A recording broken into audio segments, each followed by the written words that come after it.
it's important for us to develop that belief in Allah subhanahu wa ta'ala in order to make sure that my belief in God is stable.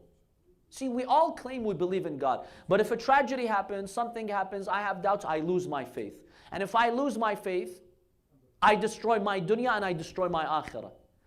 Through these opportunities, Allah is giving me an opportunity, my dear brothers. Allah is giving me an opportunity to make sure that my iman is stable. Because with stable iman, you will have proper actions. You prepare well for the akhirah. With stable iman, once you have that appropriate iman, you will make the sacrifice when you have to.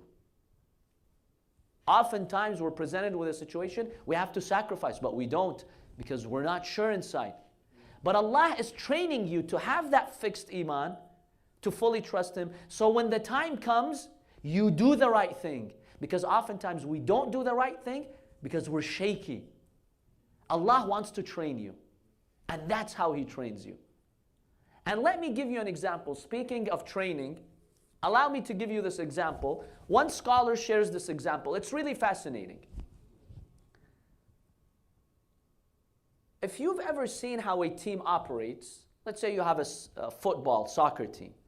You have a coach. What's the role of a coach in a team? What does the coach do in a team? If you have a sports team, you have a coach. What does a coach do?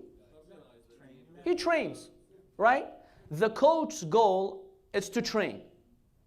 Okay. Let's say you're playing with your coach, because the coach will play with the students to make sure, with the people, in order to make sure that the players are fit. Whether it's soccer, tennis, let's say you're playing ping pong with your coach. If you're playing ping pong with your coach, and your coach notices that in your left arm you've got a weakness, what does a good coach do? When he strikes the ball, where does he strike it? Why? Is he trying to put you in pain? What's his point? To train you.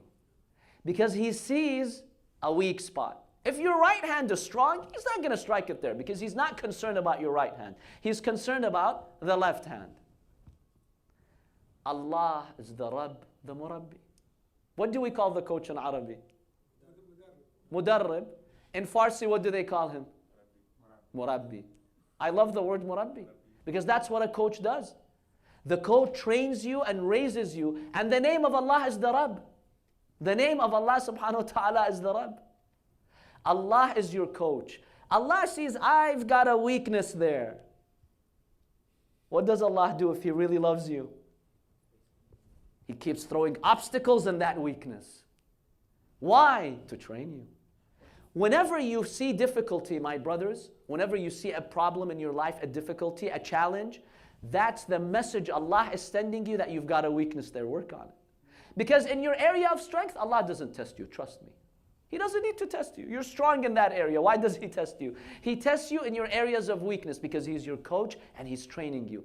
So next time when you go through a difficulty, don't say, oh, this is a burden. Why is Allah putting me through this? In fact, say, oh Allah, thank you. You're making it easy on me. You're notifying me where my area of weakness is. Be thankful to Allah.